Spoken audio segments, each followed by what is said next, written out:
Hey everyone, I'm Joshua Thomas and welcome to another Fail Road unboxing video. Today we are unboxing Star Wars Rebellion, The Rise of the Empire expansion. Oh boy, this is gonna be good. Here we go. This is the first and only expansion to Star Wars Rebellion. I'll put that right there. That looks pretty good. And it's gonna stay up? Nope. It's gonna fall down? Okay. Right there. Mentions of Madness. Here we go. Okay, it's a little FFG little promo book from 2016. Wow, okay. I just got this in 2018, so maybe that's how long it was on the shelf. Here's the rules. Looks like it's not very much to it. No, that's it's 4 pages worth of rules to add to the game, so hopefully it doesn't add too much complication to a game that already has 2 rule books to it. I do know that every card in the expansion is going to have that symbol on it, so if you ever get them mixed up or mix and match them, you can always separate them depending on what kind of game you want to play. Here we have the new cards that go below the faction cards to represent the new units. Gonna open that up. So for the Rebels, we've got the U-Wing, the Nebulon B frigate, the Rebel Vanguard unit, and the Golan arms turret. So that's what that looks like. They all roll green dice, and I'll show you the green dice here in a minute so you can see what exactly they do. The Empire also has 2 new ships, the TIE Striker, the Interdictor, then they have an assault tank, and they have their first building, the Shield Bunker. And the Shield Bunker says that space stations in this system cannot be destroyed, enables deployment in remote systems, which is pretty cool. And then the Interdictor says that rebel units in this system cannot retreat. That is pretty crazy. Rebel units cannot retreat, but it takes special cards in order to build it. So that's interesting as well. I also I'll actually put both of these in where you can see them, that they use pre-existing symbols, so it just gives you more options when it comes to what kind of units you want to build, so it doesn't have to add anything extra to the game.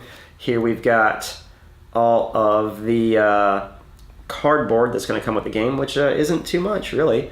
There is, let's see, Admiral Moti, Director Krennic, Jabba the Hutt, and Krennic's Finest. It's just a dark stormtrooper, or a death trooper, depending on what you want to call them. We've got 2 new rings, the Jabba the Hutt ring and the K2SO ring, so that's going to be interesting. For the Rebels, there's Saw Gerrera, Cassian Andor, Jyn Erso, and I gotta turn this up, Chirrut Imwa. So yeah. Also, special note, these tiny symbols.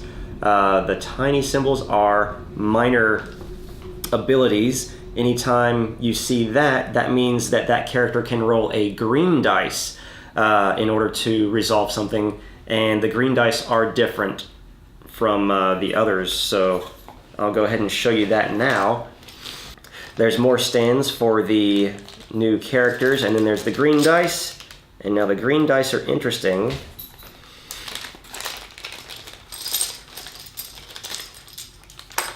Because the green dice only have 2 direct hits, and the rest of the sides are blank.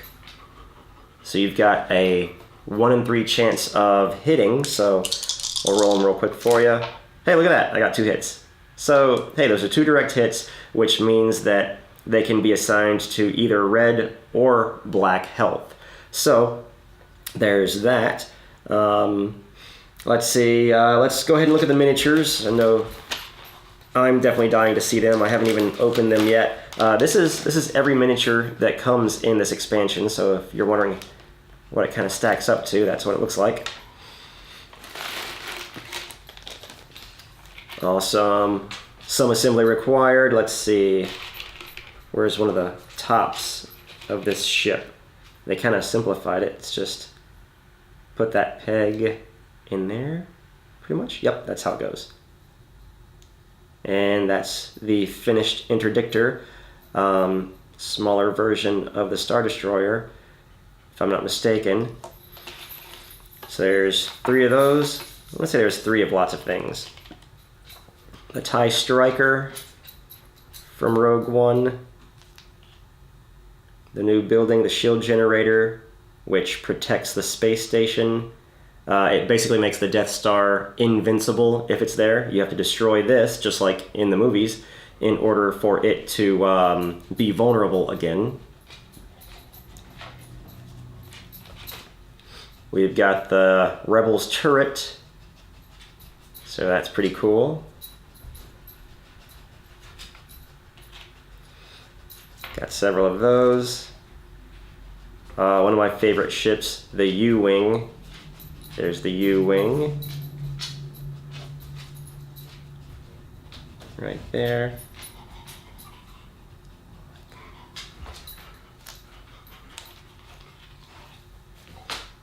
Got the Rebel Vanguard, basically a rocket launcher troop.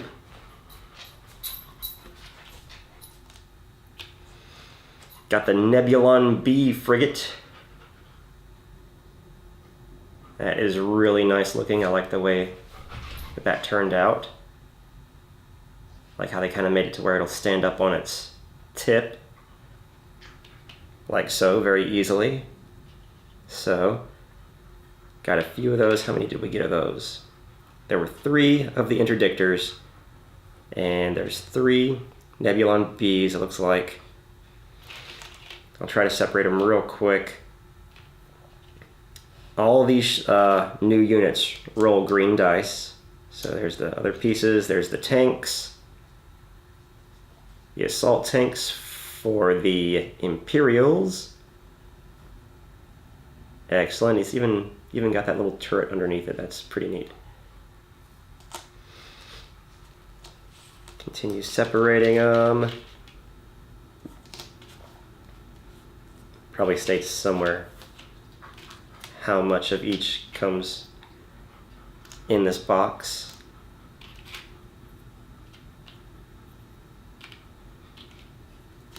All right.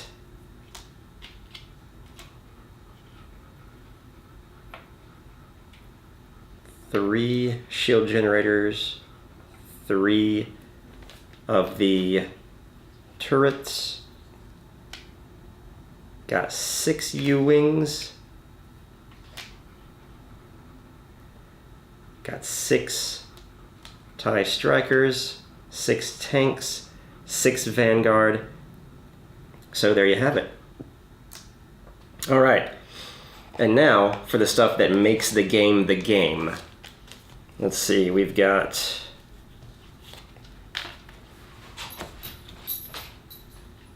these are the new cards that can bring in the new rebel leaders.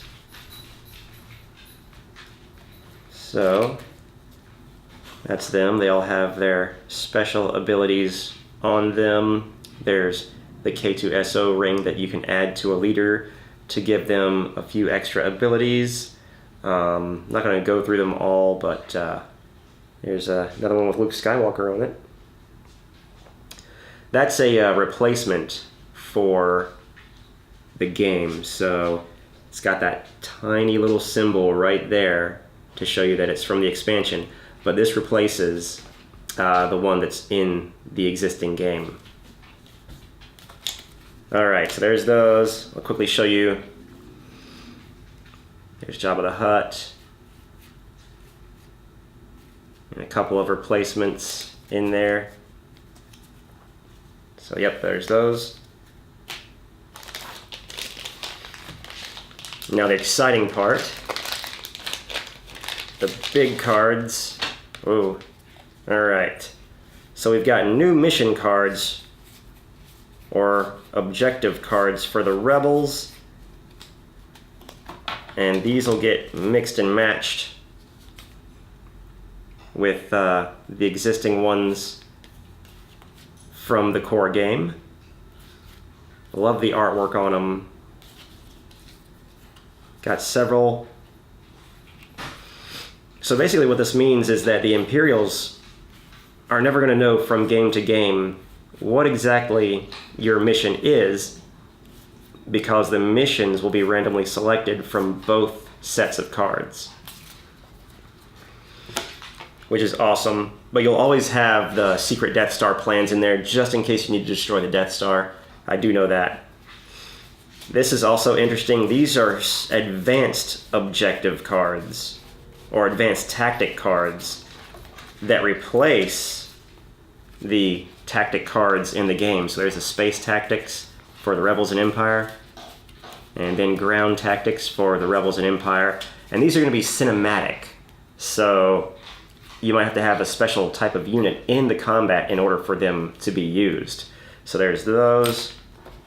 And then brand new mission cards for both factions. So here's the new mission cards. This one replaces one of your starting missions. So I won't go through all of them, but I do know that some other rules have minor changes to them as well. Since you'll be using these advanced tactic cards, which I like the size of them. I really do like the larger size of them instead of having the small deck, the half size that are like these. These, instead, you will play one each round, regardless of what you roll on your dice. And instead, the dice rolls will be used to allow you to re-roll a number of dice that you want to for that combat round. So here are the Imperials ones, and the subversion cards reveal this mission after the Rebel player reveals a mission. So this is a kind of a cancellation card. This is a reactive card. So whenever you want to try and subvert a Rebel's mission, you play this card and you add leaders to it just like you would to go and subvert the Rebels. So that is an interesting thing that you can do. I'll show you the rest of these. Imperial Might. Once again, you're still capturing Rebels.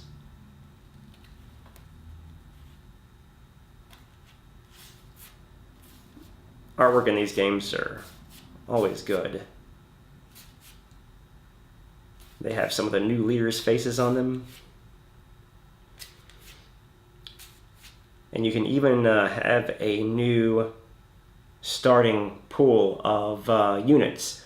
And these are the special mission cards right here, denoted with that little white star on the bottom. So that is the entirety of the Rise of the Empire expansion. Not gonna lie, for 40 bucks, this right here kind of seems a bit minimal, considering what you get in the core game. I feel like this party expansion, I mean, you get a whole bunch of cards, yeah, enough for twice the variation in the game. I feel like this probably should have been around more $30 maybe. Nevertheless, though, I can't wait to incorporate this into my Rebellion board game, because I think this is going to add a lot of fun to the game. It might fix some little wonky things that happened in the previous version about how the original tactic cards may have been a little bit confusing or a little bit wonky. But I do enjoy having these new units. I think the new units are awesome. Maybe would have liked to have a few more of them, but I like the way they look. I think they turned out really good for the type of game that this is. So that is the unboxing of Star Wars Rebellion: Rise of the Empire. Hope you enjoyed it. Like and subscribe if you enjoyed the video, and be sure and check out more of our stuff on Felroad Express. Thanks for watching, guys, and I'll check you next time.